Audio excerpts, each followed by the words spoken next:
of October 2022, and it's about 7:10 in the morning. So we got this TV stand some days ago. I think 2 days ago, or was it yesterday? Yesterday, just yesterday. Feels like a long time ago. And we're just trying to set it up. So yeah, so watch us set it up. Our first do-it-yourself here in Canada. It's a very fine TV stand with fluorescent lights. My husband and I, do you say hello? We'll just set it up right now. So let me set this camera somewhere.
Hello guys, so we were not able to fix the TV stand ourselves. Yes, our first do-it-yourself project in Canada was an epic fail.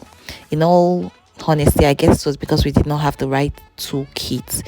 So we're able to get a complete toolkit from our family friend, and then we also got the help of one of my husband's friends also to fix the TV stand. Looking at it right now, it looks really pretty. It has this LED lights on it. This is how it looks at night.